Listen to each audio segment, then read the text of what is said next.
الحمد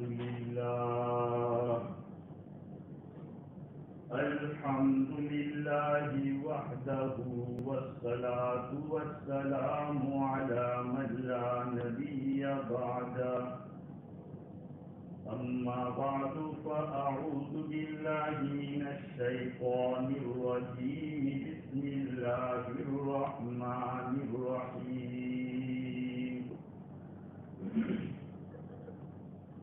فبما رحمة من الله لنت لهم ولو كنت فظا غليظ القلب لانفضوا من حولك فاعف عنهم واستغفر لهم وشاورهم في الأمر وإذا عزمت فتوكل على الله إن الله يحب المتوكلين. وقال تعالى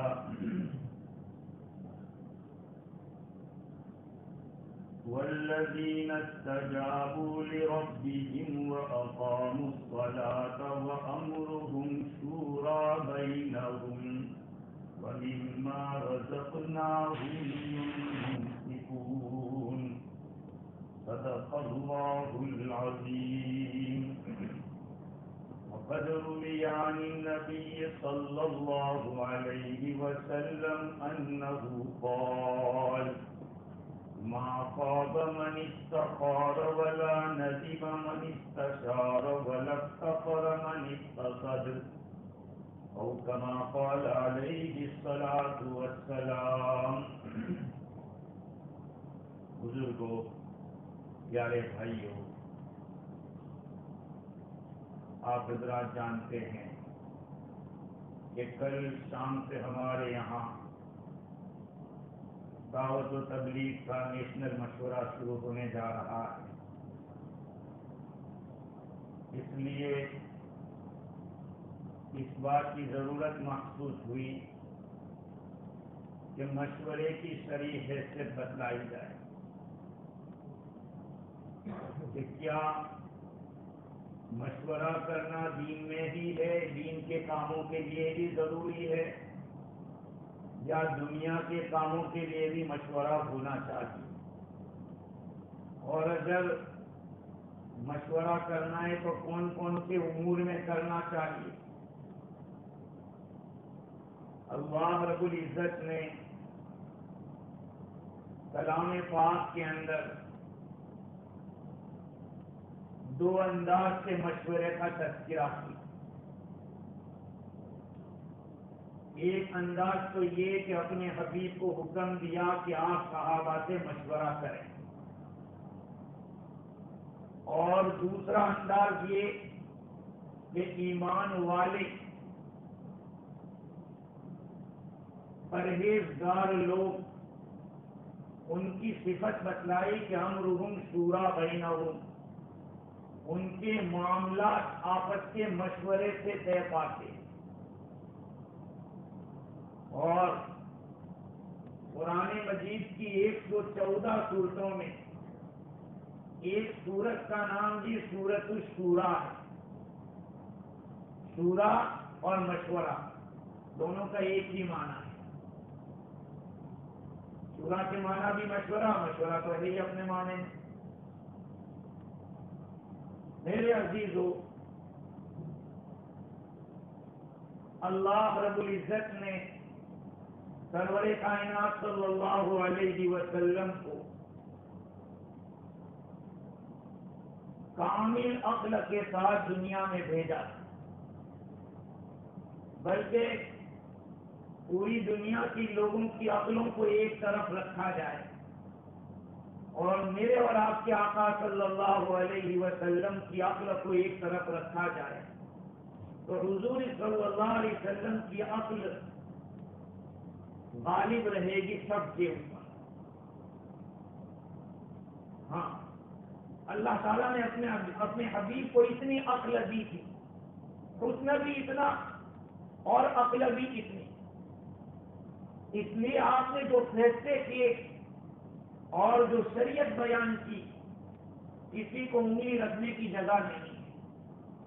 اب اگر کوئی بیچارہ فطرت سلیمہ سے محروم ہو، عقل سلیم نہ ہو، تو وہ اعتراض کرے تو وہ اس کی کمی ہے، ورنہ دین کے کسی معاملے کے اندر انگلی رکھنے کی جگہ نہیں ہے۔ اب سوال ہوتا ہے کہ جب اتنی کامل عقل تھی تو پھر حضور صلی اللہ علیہ وسلم کو مشورے کا حکم کیوں دیا؟ جو اپنے صحابہ سے مشورہ کیجیے۔ میرے عزیزو، امام فخر الدین رازی علیہ الرحمہ نے تفسیر کبیر کے اندر اس کی تقریباً 8 وجہیں لکھی ہیں۔ آخر کیا وجہ تھی کہ رسول اللہ صلی اللہ علیہ وسلم کو حکم دیا گیا کہ آپ صحابہ کرام سے مشورہ کریں؟ چنانچہ پہلی بات تو یہ ہے کہ صحابہ کرام کا جو مقام ہے، ان کا جو درجہ ہے، ان کی حضور سے جو محبت ہے اور ان کا جو اخلاص ہے، حضور اکرم صلی اللہ علیہ وسلم کی فرما برداری کا جو جذبہ ہے ان لوگوں کے اندر، اس کو اللہ تعالیٰ ظاہر کرنا چاہتے ہیں۔ اگر یہ بات نہ ہوتی کہ آپ صحابہ سے مشورہ کریں تو صحابہ کی بات سامنے نہیں آ سکتی، صحابہ کا مقام نہیں آ سکتا۔ اللہ رب العزت ایسے حالات لاتے ہیں کہ جس سے آدمی کی صلاحیت ظاہر ہوتی۔ حضرت عمر فاروق رضی اللہ تعالیٰ عنہ ابن عباس رضی اللہ تعالیٰ عنہما کو اپنی مجلس کے اندر بٹھاتے، اپنی خاص مجلس کے اندر ایک مقام دیتے، تو لوگوں کو اعتراض تھا کہ یہ بھی نوجوان ہیں۔ ان کے والد صاحب نے ایک نصیحت کی تھی کہ بیٹا، بڑے آدمی کے ساتھ بیٹھتا ہے لیکن ان کے راز کو راز رکھنا، ان کی پرائیویٹ اور سیکریٹ بات کو اوپن مت کرنا۔ لیکن لوگ یہ سوچتے تھے کہ عمر فاروق رضی اللہ عنہ اتنا بڑا آدمی اور ابن عباس رضی اللہ عنہ کو اپنے قریب بٹھاتے۔ ایک مرتبہ حضرت عمر رضی اللہ تعالیٰ عنہ نے سورہ نصر پڑھی، اذا جاء نصر اللہ والفتح۔ پوچھا لوگوں سے کہ اس صورت میں کیا ہے؟ اس نے کوئی جواب دیا، کسی نے کوئی؟ ابن عباس رضی اللہ تعالیٰ عنہ نے جواب دیا کہ اس میں آقا صلی اللہ علیہ وسلم کی وفات کا تذکرہ ہے۔ مفسر قرآن کہلاتے ہیں ابن عباس رضی اللہ تعالیٰ، تفسیر میں ان کی بات کی قیمت ہے۔ تو جب رائے سامنے آتی ہے تو پتا چلتا ہے کہ کون کتنا قیمتی ہے اور کس کے اندر کیا صلاحیت اللہ نے رکھی ہے۔ اللہ تعالیٰ نے اپنے حبیب صلی اللہ علیہ وسلم کے جانثال صحابہ کی صلاحیت کو لوگوں کے سامنے لانے کے لیے، اور ایک بات یاد رکھیں، جس کے ساتھ آپ کو محبت ہوگی اسی سے آپ مشورہ کریں، یہ بات یاد رکھیں۔ ہر کس و ناقص سے مشورہ نہیں کیا جاتا۔ اور ایک بات پہلے اور کہہ دوں میں کہ صرف دین ہی کا مشورہ ہوتا ہے ایسا نہیں ہے۔ علامہ عثمانی رحمت اللہ علیہ نے تفسیر عثمانی کے اندر لکھا ہے کہ مشورے سے کام کرنا اللہ تعالیٰ کو پسند ہے، چاہے وہ دین کا ہو چاہے دنیا کا۔ نبی اکرم صلی اللہ علیہ وسلم مہمات امور میں، خاص خاص بڑی بڑی باتوں میں صحابہ سے مشورہ کرتے، ارے اپنی فیملی لائف کے بارے میں بھی مشورہ کرتے۔ اب سوچیے اس واقعے کو جہاں عائشہ رضی اللہ تعالی عنہا پر الزام لگایا گیا دشمنان اسلام کی طرف سے، منافقوں کی طرف سے، اللہ کے رسول صلی اللہ علیہ وسلم حضرت بریرہ سے مشورہ کر رہے ہیں، بریرہ کیا کہتی ہو عائشہ کے بارے میں، تمہاری کیا رائے؟ اسامہ بن زید رضی اللہ تعالیٰ عنہ سے مشورہ کر رہے ہیں، صحابہ کرام سے مشورہ کیا، فیملی مسئلہ ہے، کسی کو پتا نہیں، جنہوں نے جو تجربہ کیا تھا اس نے بتایا۔ کہ بڑی بھولی بھالی لڑکی ہے، آٹا بھونتی ہے بکری آ کے کھا جاتی ہے، اور بھی باتیں لوگوں نے کہی. کسی نے کہا کہ آپ کے بدن پر مکھی نہیں بیٹھتی. اگر مکھی نہیں بیٹھتی، دیکھو ایک مسئلہ میں کہہ دیتا ہوں، یہاں ہمارے یہاں بھی چلتا رہتا ہے، لوگ کہتے ہیں کہ حضور کا سایہ نہیں تھا. فتاوی امداد الفتاوی بھی دیکھ لیں، احسن الفتاوی بھی دیکھ لیں، اور بھی کتابیں دیکھ لیں. حضور کا سایہ تھا. صرف ایک روایت سے لوگوں نے بتایا کہ سایہ نہیں تھا. اس روایت کا جواب مولانا تھانوی رحمۃ اللہ علیہ نے دیا ہے. وہ ایک ہی روایت ہے.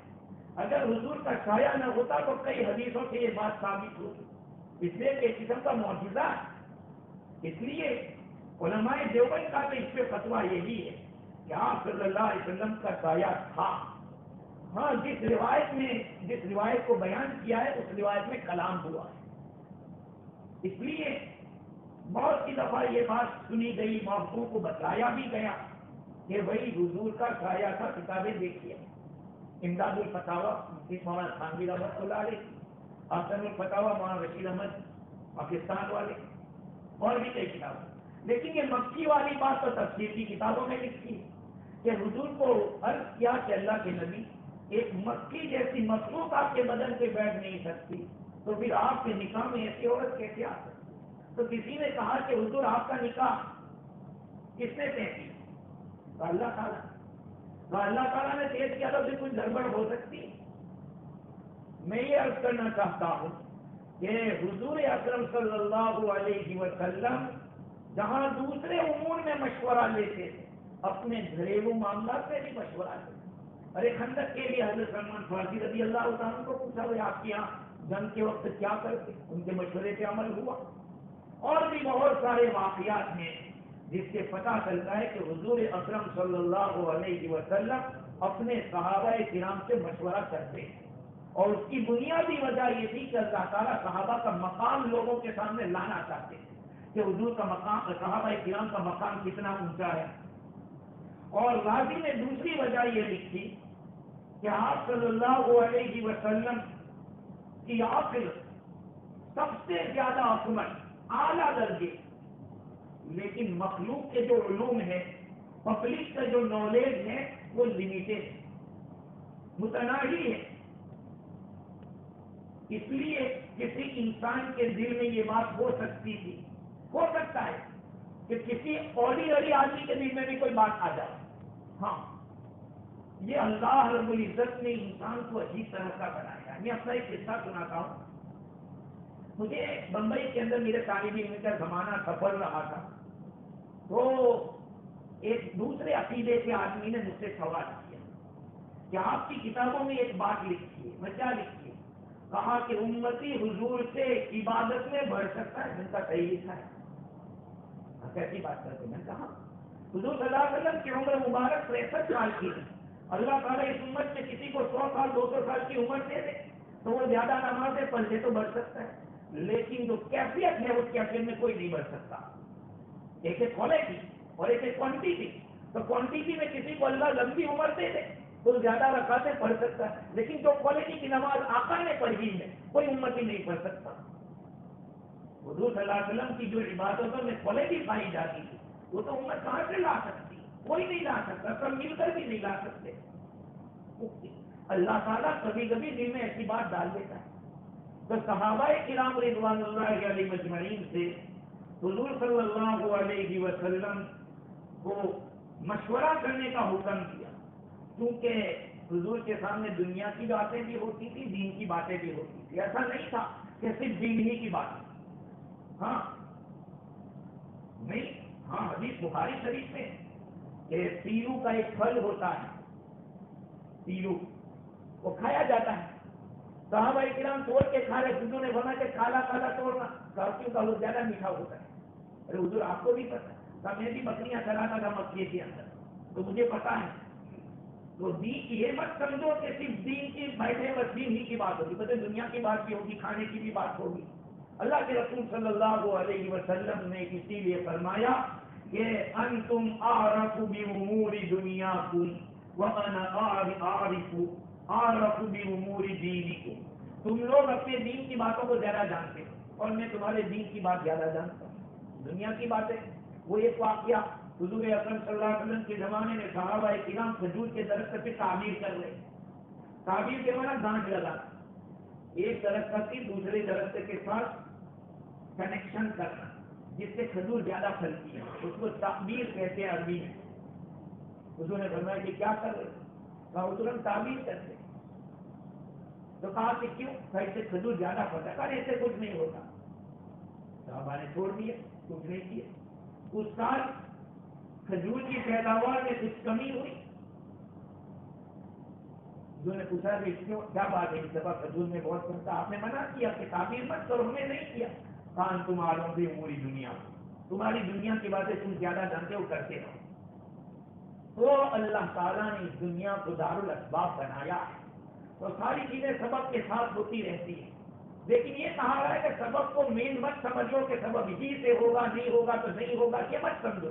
اللہ نے نظام ایسا چلایا ہے کہ وہ سبب کے ساتھ چلتا رہتا ہے. اب کوئی کہے کہ میں تو کماؤں گا ہی نہیں، لوگ مجھے دیں گے تو کھاؤں گا، یا میرے بس اللہ پر بھروسہ ہے.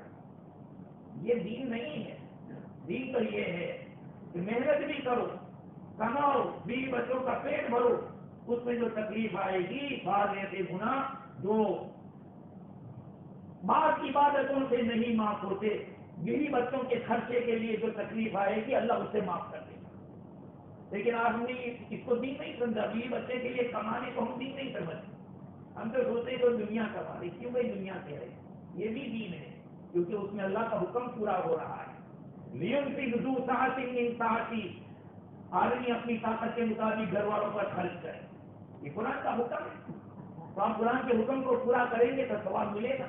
خیر حضور اکرم صلی اللہ علیہ وسلم کو اس لیے بھی مشورے کا حکم دیا.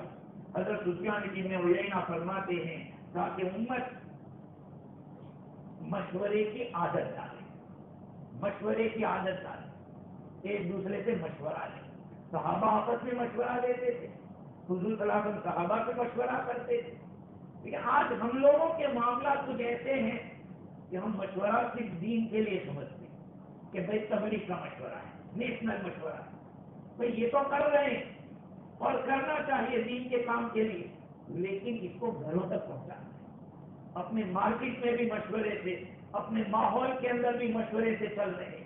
اپنی دنیا کے کام، دین کے کام، ہاں جس چیز کے لیے قرآن مجید میں صاف اعلان ہے اس کے بارے میں آپ مشورہ نہیں کر سکتے. جیسے کہ حج کرنا ہے تو حج تو فرض ہے. آپ کسی کو مولانا کو جا کے کچھ مولانا میں حج کرو گے، یہ پوچھنے کی بات ہے.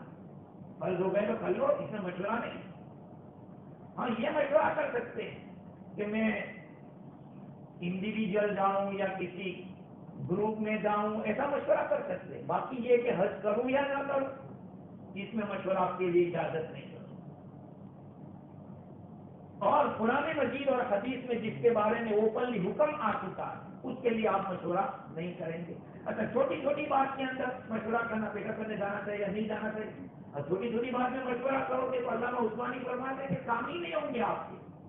حضور اکرم صلی اللہ علیہ وسلم مشورہ دیتے تھے، اس کے بارے میں 3 قول ہیں. ایک تو جنگ کے بارے میں، جنگ کے بارے میں کس طرح سے لڑی جائے، دشمنوں کے ساتھ کس طرح سے ہم معاملہ کریں اور ان کے اوپر قابو پا لیں. تو ایک تو جنگ کے بارے میں مشورہ ہوتا. دوسری بات یہ تھی کہ جو ضروری کام ہے، ضروری امور ہے، اس کے بارے میں. اور تیسرا قول یہ ہے کہ آپ صلی اللہ علیہ وسلم مشورہ اس سے کرتے تھے کہ ایمان والے اس کو اپنائیں، اپنی زندگی میں لائیں. لیکن میرے بھائی، ہم لوگوں کے اندر ابھی تک کی عادت پیدا نہیں ہوئی. حالانکہ مشورہ کتنا قیمتی ہے، احادیث شریفہ بھری ہوئی ہے. سب سے پہلی بات کہ قرآن کا حکم ہے وَشَاوِرْهُمْ فِي الْأَمْرِ، نبی صحابہ سے مشورہ کرو. یہ آیت کریمہ 4 سپارے کے اندر غزوہ احد کا بیان جہاں چل رہا ہے وہاں پہ آئی. وَبِمَا رَحْمَةٍ مِّنَ اللَّهِ لِنتَ لَهُمْ، اللہ تعالیٰ کی رحمت سے آپ ان کو نرم مل گئے، یعنی صحابہ کے لیے آپ نرم آ گئے. وَلَوْ كُنْتَ فَظًّا غَلِيظَ الْقَلْبِ لَانفَضُّوا مِنْ حَوْلِكَ، اگر آپ سخت ہوتے، سخت مزاج کے ہوتے تو لوگ آپ کے پاس سے بھاگ جاتے، متفرق ہو جاتے. فَاعْفُ عَنْهُمْ، آپ ان کو معاف کر دیجئے. وَاسْتَغْفِرْ لَهُمْ، آپ ان کے لیے استغفار کیجئے. وَشَاوِرْهُمْ فِي الْأَمْرِ، اور اہم کاموں میں ان سے مشورہ لیجئے. واقعہ احد کا ہے. احد میں رسول اللہ صلی اللہ علیہ وسلم کے دانت مبارک شہید ہوئے، حضور زخمی ہوئے ہیں. صحابہ کرام کو روکا تھا کہ تم یہاں چھپے رہنا، نکلنا مت، لیکن یہ غلطی کر لی اور نکل آئے صحابہ، جس میں 70 صحابہ کرام شہید ہوئے. بڑا نقصان ہوا. اس نقصان کے بعد تو کیا ہونا چاہیے تھا؟ بھاگنے والوں کو سزا دی جاتی، ان کو ڈانٹ پلائی جاتی کہ آئندہ کبھی ایسی حرکت نہ کرے، ایسا نہ کرے. لیکن اللہ تعالیٰ کیا فرما رہے ہیں؟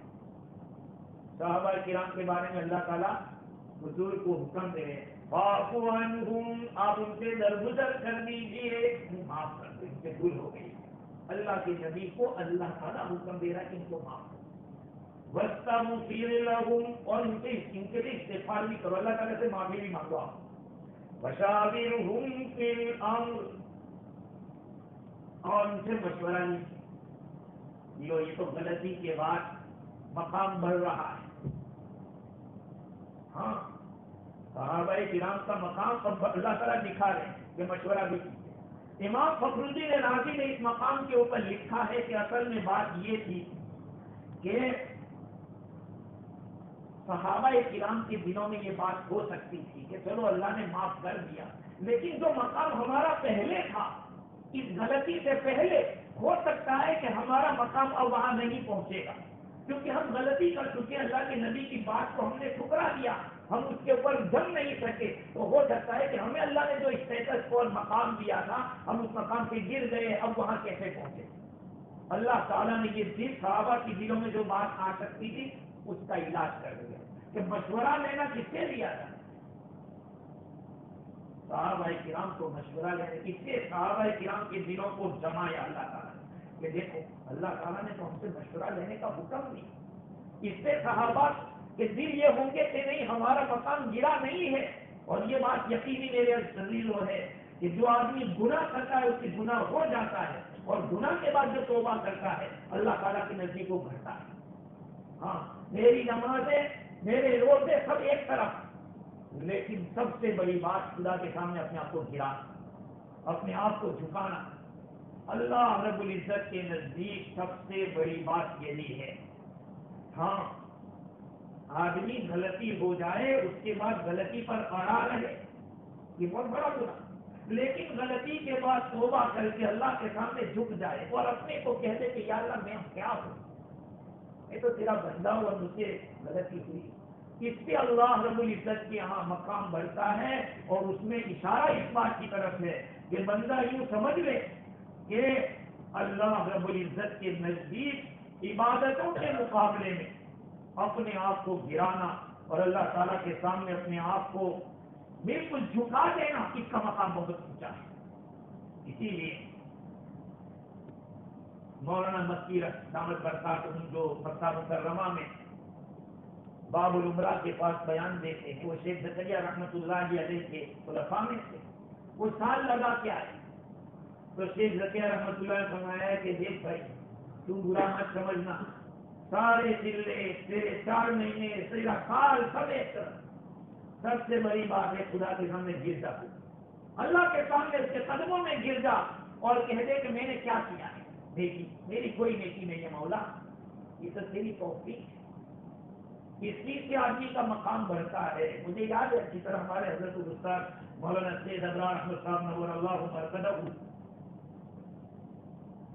مریض تھے شوگر کے، تو کسی آدمی نے ان کے بارے میں سوچا کہ یار یہ اتنی نفلیں تو پڑھتے نہیں، اتنی بڑی زیادہ عبادتیں تو کرتے نہیں، لیکن کیا بات ہے لوگ ان کی اتنی عزت اور ان کا اتنا مقام اور یہ وہ صاحب کشف کرتے، اس میں کوئی شک نہیں. میں نے 5 سال خدمت کی، وہ صاحب کشف کرتے. آپ نے فرمایا اس آدمی کو کہ بھائی یہ نفلیں وفلیں یہ سب اللہ کے یہاں تو ہے اس کی قیمت، لیکن سب سے بڑی بات یہ کہ آدمی اپنے آپ کو گرا دے. جہاں آدمی اپنے آپ کو کچھ سمجھتا ہے کہ میں نے کچھ کیا ہے یا میں کچھ ہوں، سمجھو اسی دن سے اس کی شامت ہو گئی، اس کی وہیں سے پڑتی شروع ہو جاتی ہے. لیکن جب بندہ یہ کہتا ہے کہ یا اللہ میں نے کیا کیا ہے تو نیکی میرے پاس نیکی کہاں، اگر ہے تو قابل قبول نہیں، تیری شان تو بڑی بلند و بالا ہے. تو اللہ تعالیٰ نے اپنے حبیب کو حکم دیا وشاورہم فی الامر، ان صحابہ کرام کا مشورہ کریں. اور یہ اس لیے حکم نہیں تھا کہ صحابہ کی رائے سے حضور کو فائدہ ہو، کہ اللہ کے نبی نعوذ باللہ ثم نعوذ باللہ اللہ کے نبی کی رائے میں کچھ کمی ہوگی، ایسا نہیں تھا. بلکہ اللہ تعالیٰ صحابہ کرام کے خلاف کو واضح کرنا چاہتا تھا. دیکھو آپ کے 2-4 دوست ہو اور آپ ان 2-4 دوستوں میں سے کسی بات کے بارے میں مشورہ کیجیے، تو جو آدمی آپ کا مخلص ہوگا اور جو آپ کے دل سے محبت کرنے والا ہوگا اس کی رائے ایسی رائے ہوگی کہ جس کے اندر وہ سوچے گا. اسی لیے دیکھو کس سے مشورہ کرنا چاہیے کس سے نہیں کرنا چاہیے یہ سب باتیں علماء نے لکھی. دنیا کے بارے میں بھی مشورہ کرو تو ہر کس و ناکس سے نہیں کیا جاتا. 7 قسم کے لوگ ایسے ہیں کہ ان سے مشورہ نہیں کرنا چاہیے. المستطرف ایک کتاب ہے جس کے اندر ہر فن کی باتیں لکھی ہیں عربی میں. اس میں لکھا ہے کہ 7 قسم کے لوگ ایسے ہیں جن سے مشورہ نہیں اچھا نہیں ہے. ایک جاہل آدمی جس کے پاس علم نہیں ہے. کیوں؟ اس لیے کہ وہ تمہیں گمراہ کر سکتا ہے، وہ رائے تو دے سکتا ہے لیکن اس رائے کے پیچھے، مثال کے طور پر آپ بزنس میں آپ نے سوچا کہ یار اتنا زیادہ ٹیکس آ رہا ہے تو ٹیکس سے بچنے کے لیے مجھے کوئی راستہ نکالنا ہے. تو آپ نے کسی ایسے اکاؤنٹنٹ کو جس کے پاس دینی علم نہیں، وہ کیا مشورہ دے گا؟ ارے یار ایک لے لو سر مکانی سے پراپرٹی لے لو، لون لے لینا بینک سے، تو جو تمہارا ٹیکس ہے وہ بچ جائے. یہ آپ کو گمراہ کر دے. یہ کہا کہ جاہل سے مشورہ نہ لیا جائے. دوسرا دشمن سے مشورہ نہ لیا جائے، اس لیے کہ دشمن ہلاکت کا ارادہ کرے گا اور ایسا مشورہ دے دے گا جس میں ہلاکت. تیسرا حسد کرنے والا جس کے اندر جیلسی ہو، اس سے مشورہ مت کرو کیونکہ وہ آپ کی نعمت کے زوال کی تمنا کرے گا. اس کی طبیعت نہیں ہے، حسد ہے اس کے اندر، جیلسی ہے، تو وہ یہی سوچے گا کہ کیسے گرے. اور پھر جو دکھلاوا کرنے والا ہے، شو آف کرنے والا کا اس سے بھی مشورہ مت کرو، اس لیے کہ وہ کبھی کبھی ایسا مشورہ دے گا جس میں لوگوں کو راضی کرنے کی فکر کرے گا، لوگ کیسے راضی ہوتا کہ میرا بھی نام ہو جائے کہ اس سے مشورہ دیا. اس کے ساتھ بخیل ایک ہے بزدل آدمی. بزدل آدمی سے مشورہ لیں گے تو وہ ہمیشہ دبی ہوئی بات کرے گا. بعض مرتبہ سختی کی ضرورت پڑتی ہے، سختی کی ضرورت پڑتی ہے.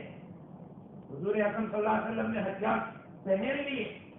اب صحابہ کہتے کہ نہیں، نبی ایک مرتبہ حجاج پہن لیتا ہے تو پھر اتارتا نہیں، اس سے ہم جائیں گے. ہاں سب کا آدمی ہوگا تو وہ ایسا مشورہ دے گا جو اس کا مزاج ہے. بزدل آدمی ہوگا تو وہ بزدلی والا مشورہ دے. اسی طرح سے ایک آدمی کنجوس، اس سے بھی مشورہ نہ لیا جائے ورنہ وہ پیسے بچانے کا مشورہ دے. ایسا مشورہ دے گا جس میں آپ کا پیسہ بچے لیکن آگے چل کر کیا ہوگا؟ کھانے. اور ذو ہوا خواہش پرست آدمی جو اپنی خواہشات کے پیچھے چلتا ہے، ایسے آدمی سے بھی مشورہ نہ لیا جائے، اس لیے کہ وہ تو خواہشات کا قیدی ہے، وہ اپنے خواہش کی مخالفت نہیں کر سکے گا. آپ مشورہ لینے جائیں گے تو وہ اپنی ڈیزائر اس کو سامنے رکھ کر کے میرا بھی تو کچھ فائدہ ہو. میرے عزیز ہو، اگر آپ کے پاس کوئی مشورہ لینے آتا ہے تو آپ کی کیا ذمہ داری؟ المستشار مؤتمن، جس سے مشورہ لیا جائے وہ امانت دار ہے. اس کو چاہیے کہ امانت کے ساتھ فَإِذَا اسْتُشِيرَ فَلْيُشِرْ بِمَا هُوَ صَانِعٌ لِنَفْسِهِ. حضرت علی رضی اللہ عنہ فرماتے ہیں کہ آپ سے اگر مشورہ لیا جائے تو آپ مشورہ ایسا دیں گے تو اپنے لیے کرنے والے، اپنے لیے اگر آپ ایسے معاملے میں پیش آ جائیں، آپ کو یہ کام کرنا پڑ جائے تو آپ کیا کریں؟ وہ اگر ایسا آپ سے لیتا ہے مشورہ تو آپ کو وہی مشورہ دینا چاہیے جو اپنے لیے ہر ایک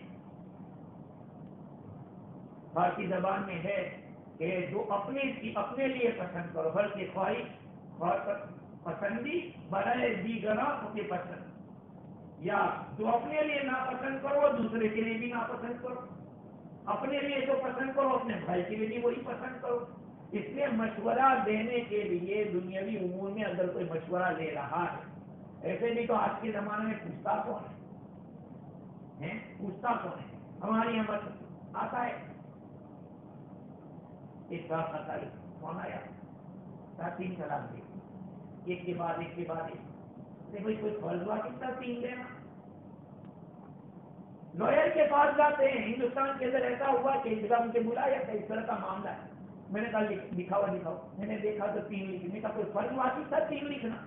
ایک سے کام نہیں کر سکتا تھا، ایک سے کام کر جاتا تو پھر آگے کر کے جمع بھی ہو سکتے تھے، ابھی نہیں جمع ہو سکتے۔ اس لیے میرے عزیزوں، مجھے ایک جماعت یہاں آئی کہ ہمارے شاید رسوری کیا لفاظہ کے ساتھ نہیں رہتے ہیں صبح، یہ ایک بات مجھے بہت پسند آئی ان کی، بڑے نیاز سفید داری والے، انہوں نے کہا کہ ہر گھر کے لیے ایک فیملی عالم ہونا چاہیے۔ بڑی اچھی بات تھی، ہر خاندان میں ایک فیملی عالم ہونا چاہیے تاکہ اس سے آپ رجوع کر سکو، آپ اس سے مشورہ کر سکو کہ اس معاملے میں ہمیں کیا کرنا چاہیے۔ آج ہمارے لیے اپنا اوپر بڑا کوئی ہے ہی، کسی کو مانتے ہی نہیں ہم بڑا، تو مشورے کو اتنا رواج دیجیے کہ ہمارا ہر کام مشورے کے ساتھ چلے۔ ہاں، بڑے بڑے کام خصوصی طور پر اگر بغیر مشورے کریں گے، دیکھو ایک حدیث میں نے ابھی خطبے کے اندر پڑھی تھی جس کے اندر فرمایا حضور نے، ما خواب من استخار، جس آدمی نے استخارہ کیا وہ ناکام نہیں ہوگا، وہ نامراد نہیں ہوگا، ولا ندیم من استشار، اور پچھتائے گا نہیں وہ جس نے مشورہ لیا، ولا فقر من استفاد، جو درمیانی چال چلے گا وہ کبھی فقیر نہیں بنے گا۔ یہ 3 باتیں مجھے بڑی پسند آئی، میں نے المستدرک میں دیکھا، میں نے کہا یہ کہنے جیسی بات، لا ما خواب من استخار، جو آدمی استخارہ کرتا ہے اللہ تعالیٰ سے خیر مانگتا ہے وہ ناکام نہیں ہوگا، نامراد نہیں ہوگا، اس لیے کہ آپ نے مشورہ اللہ سے کیا ہے، اور اللہ تعالیٰ ابھی کیا ہوا، آگے کیا ہونے والا ہے، پہلے کیا ہو چکا، اللہ کے پاس سارا علم ہے، کیونکہ ساری چابی اس کے پاس، کیا کرنا اور کیا نہیں کرنا وہ تو اس کے ہاتھ میں، تو اسی سے مشورہ لے لیں، 2 رکعت پڑھ کے، استخارے کی دعا بھی ہے، سب کچھ کتابوں میں لکھا ہوا ہے۔ تو ما خواب من استخار، نامراد نہیں ہوگا جو آدمی استخارہ کرے گا، ولا ندیم من استشار، اور پچھتائے گا نہیں وہ آدمی جو مشورہ لے گا۔ ہوتا ہے ایسا کبھی کبھی کہ آدمی کو بعد میں پتا چلتا ہے کہ مثال کے طور پر آپ کو جانا تھا دور کسی راستے میں، حالانکہ ایک قریب کا راستہ بھی موجود تھا، کسی صدربا صاحب نے پوچھا نے مشورہ نہیں لیا اور چل نکلے، ہم گئے چل کر کے یار پہنچے نہیں ابھی تک، ہم کھلا راستے سے آئے، خالی اس راستے سے آ جاتے تو آپ 10 منٹ سے پہنچ جاتے، وہ تو 1 گھنٹہ لگے گا، پھر پچھتاتا ہے ہاں یار کچھ رہنا چاہیے۔ اسی طرح سے 3 نمبر کی بات، وَلَفْتَقَرَ مَنِ اسْتَقَرَ، جو آدمی درمیانی چال چلتا ہے وہ محتاج نہیں ہوتا ہے۔ آج ہماری محتاجی غریبی کے سبب کیا ہے؟ جہاں 10 یوز کرنے والا 100 خرچ کرتے، شادی بیاہ کے اندر سمپل یہ چلتا ہے، اس کو چھوڑ کے کہا کہ ہم بھی دکھا دیں کہ ہم بھی گزرتے ہیں، بعض لوگ تو یہ بھی کہتے ہیں درمیانی چال چلو، جو آدمی دوڑے گا تو بہت آگے چل کے تھک جائے گا، لیکن دھیرے دھیرے چلتا رہے گا تو منزل تک پہنچ جائے گا۔ دیکھو یہ تین باتیں فرمائی گئی کہ جس آدمی نے استخارہ کیا، اللہ کے خیر طلب کی، وہ کبھی بھی نامراد نہیں ہو، جو مشورہ کرے گا وہ پچھتائے گا، اور جو درمیانی چال چلے گا وہ محتاج نہیں ہوگا۔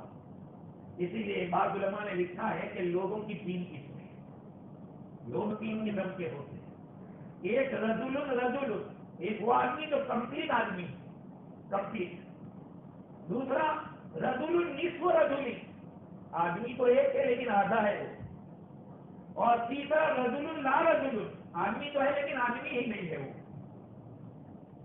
کیا مطلب؟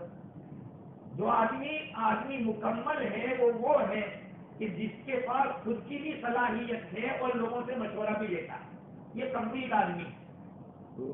اور ایک آدمی وہ ہے کہ جو آدھا آدمی ہے کہ خود کے پاس رائے تو ہے لیکن دوسروں سے مشورہ نہیں کرتا، وہ آدھا آدمی ہے۔ اور ایک آدمی ہے لیکن پورا کمپلیٹ آدمی نہیں، نہ وہ خود کی رائے ہے اس کے پاس نہ دوسروں سے مشورہ کرتا ہے، تو ایسا آدمی کیا کرے گا؟ ناک مارے گا۔ تو یہ کسی نے کہا ہے، حضرت حسن رحمۃ اللہ علیہ انہوں نے، اور ایک عربی ایک دیہاتی نے یہ کہا کہ لا مال اوفر من الفقر ولا فقر اعظم من الجهل ولا جهل اقوى من المشورہ۔ ایک دیہاتی نے کہا کہ عقل سے زیادہ قیمتی کوئی پراپرٹی نہیں ہے، کوئی مال عقل سے زیادہ وافر مقدار میں نہیں۔ عقل ایک ایسی چیز ہے کہ جو مال سے بھی بڑھ کے، اور جہالت سے بڑی محتاجی کوئی نہیں، جہالت سے بڑی محتاجی کوئی نہیں، اور مشورے سے بڑی سواری طاقتور کوئی نہیں، مشورے سے بڑی طاقتور سواری کوئی نہیں۔ اب دیکھیے یہ لوگ پہلے جو کہہ چکے ہیں اس کے اندر کتنی گہرائی ہے اور کتنی خیر ہے۔ ایک اور بات ہے کہ جس آدمی کو 4 چیزیں دی گئی تو اس کو 4 چیزیں ملے گی۔ پہلی چیز، ہاں، جس آدمی کو 4 چیزیں ملی اس سے 4 چیزوں کو روکا نہیں جائے، اس سے 4 چیزیں دور نہیں ہوگی۔ من ہوتی ہے شکر لم یمنع مزید، جس کو اللہ نے شکریہ ادا کرنے کی توفیق دے دی وہ کبھی بھی اس کے یہاں کمی نہیں آئے گی۔ آدمی ناشکری کی وجہ سے محروم ہوتا ہے، اللہ تعالیٰ جتنا بھی دے شکر ہے۔ اگر شکر کی توفیق ہو گئی جس کو، اس کی اضافے کو کوئی نہیں روک سکے گا، اس کے انکریزمنٹ کو جو بڑھ رہا ہے اس کو کوئی نہیں روک سکے گا۔ اور دوسری چیز من ہوتی ہے توبہ لم یمنع قبول، جس آدمی کو اللہ رب العزت نے توبہ کی توفیق دے تو اس کو کبھی قبولیت سے روک نہیں سکتے، جو توبہ کرتا ہے وہ قبول ہو کے رہتی ہے۔ ومن اوتی الاستخارہ لم یمنع خیرہ، جو آدمی استخارہ کرتا ہے، جس کو اللہ تعالیٰ استخارے کی توفیق دیتا ہے، اللہ سے مانگتا ہے، مشورہ کرتا ہے، تو اللہ تعالیٰ کی طرف سے اس کو خیر مل کے رہتی ہے۔ ومن اوتی المشورہ لم یمنع الثواب، اور جس آدمی کو مشورے کی توفیق ہو گئی تو وہ کبھی درستگی سے دور نہیں جائے گا، اس کو اللہ تعالیٰ صحیح بات پہنچائے گا۔ آج میرے عزیزوں، ہمیں اس کی ضرورت ہے، ہم اپنے کام کے لیے بھی مشورہ کریں، اپنے بزنس کے لیے بھی مشورہ کریں، ٹائم ٹیبل بنائیں، پھر میری نماز کا کچھ مسئلہ ہو رہا ہے، اب میں کیا کروں کہ میری نماز مسجد میں بھی ہو جائے اور میرا کام بھی چلتا ہے۔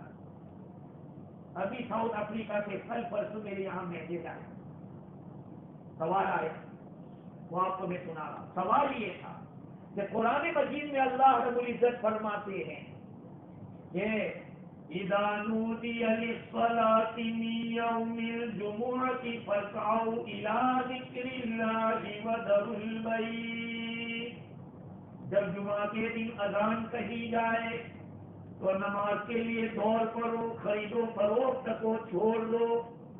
اس آدمی کا سوال یہ تھا کہ یہ گناہ ہے، مکروہ تحریمی ہے، پہلی اذان ہو جائے اس کے بعد دکان میں پڑا رہنا یا اپنے دنیاوی کاروبار کرنا اس کی ممانعت ہے، تو اگر ہم نکل جائیں اور ہمارے کام کرنے والے جو غیر مسلم ہیں وہ دکان پہ بیٹھے تو کیا اس کی اجازت ہے یا نہیں؟